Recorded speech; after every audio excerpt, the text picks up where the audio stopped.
This channel does not promote any violent, harmful, or illegal activities. All content provided by this channel is meant for an educational purpose only. আচ্ছা, কার আশ্রয় সেবা? নন্দীগ্রামে তুঙ্গে রয়েছে তরজা। 15ই জানুয়ারি নন্দীগ্রামে সেবাশ্রয় চালুর আগে টানাপোড়েন। প্রকল্পের খরচের হিসেব চাইবেন বলে হুঁশিয়ারি শুভেন্দু। শুধু প্যারাসিটামল দেওয়া হবে বলেও খোঁচা বিরোধী দলনেতার। সেবা দান করতে আসছেন মানে হেলথ ফেসিলিটি দিতে আসছেন, তার মানে আপনার পিসি ব্যর্থ স্বাস্থ্যমন্ত্রী হিসেবে। করছেন ভালো, কোথা থেকে টাকা নিয়ে এসে করছেন তার হিসাব আমি কিন্তু নেব। চুরির টাকা কিনা তার হিসাবও আমি নেব, কারণ এটা নন্দীগ্রাম। আর ভোটের আগে মমতা ব্যানার্জি অনেক কিছু দিতে চেয়েও নন্দীগ্রামের হিন্দুদের কিনতে পারেনি।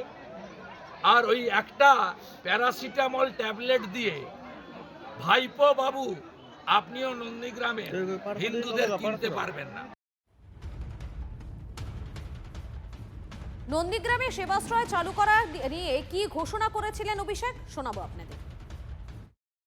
আমার কাছে কিছু ফোন এসেছিল এক ডাকে অভিষেকের নাম্বারটা সবার কাছে আছে, যে কেউ ফোন করতে পারে, যে এখানেও এরকম একটা ক্যাম্প করা হোক, আমরা যাতে সুযোগ সুবিধা পাই, কলিগ যারা রয়েছে, সহকর্মী যারা রয়েছে তাদের সাথে কথা বলে আমরা যেটা ঠিক করেছি যে দুটো মডেল ক্যাম্প নন্দীগ্রামে করা হবে। নন্দীগ্রাম 1 নম্বর ব্লকের জন্য একটা মডেল ক্যাম্প হবে এবং নন্দীগ্রাম 2 নম্বর ব্লকের জন্য আরেকটা মডেল ক্যাম্প হবে।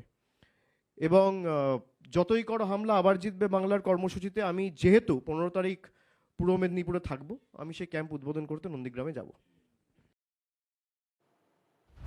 আর এই শুভেন্দু অধিকারীর দাবি ঘিরে তৃণমূল বিজেপির তাল ঠোকাঠুকি, টেনশনে পড়ে অপপ্রচার। শুভেন্দুকে তোপ তৃণমূলের, ভোটে জবাব দেবে নন্দীগ্রামের মানুষ, পাল্টা জবাব বিজেপি।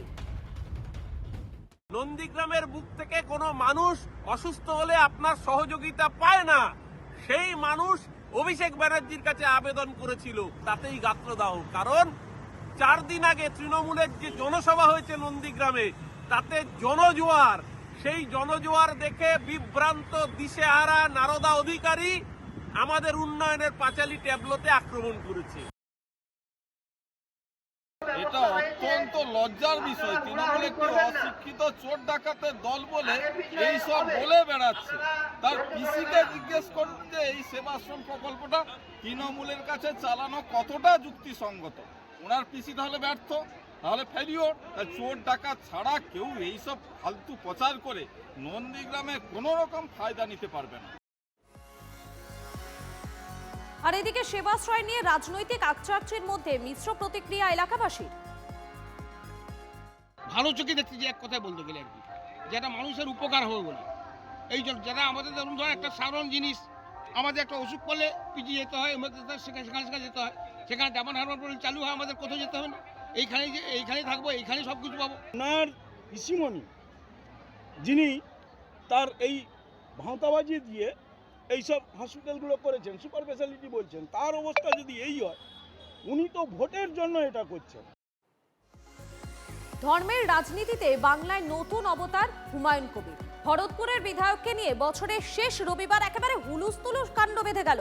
দেহরক্ষী কনস্টেবলের অভিযোগে হুমায়ুনের ছেলেকে পাকড়াও করে শক্তিপুর থানায় নিয়ে যায় পুলিশ। যদিও জিজ্ঞাসাবাদের পর ছেড়ে দেওয়া হয়েছে তাঁকে।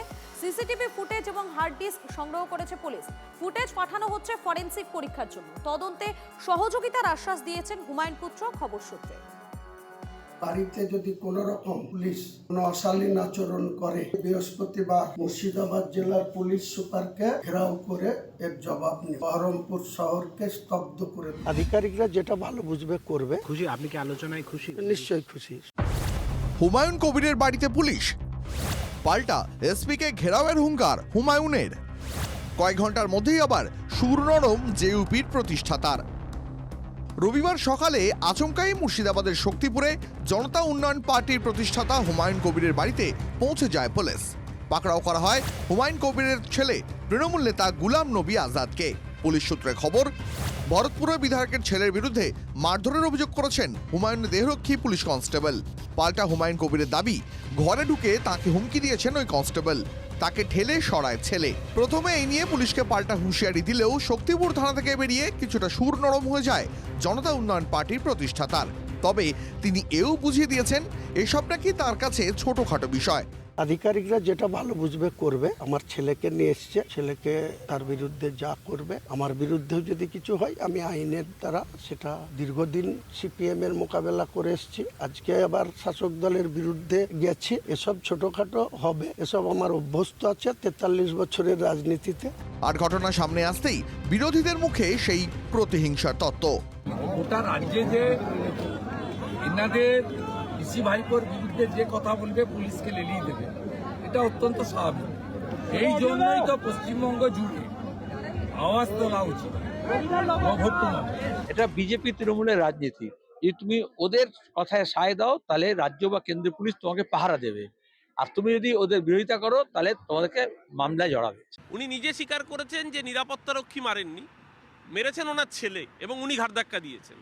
তো অন ডিউটি সরকারি কর্মচারী পুলিশ অফিসারকে যদি ঘাট ধাক্কা দেয়, গায়ে হাত তোলে, তো পুলিশ কি রসগোল্লা খাওয়াবে নাকি?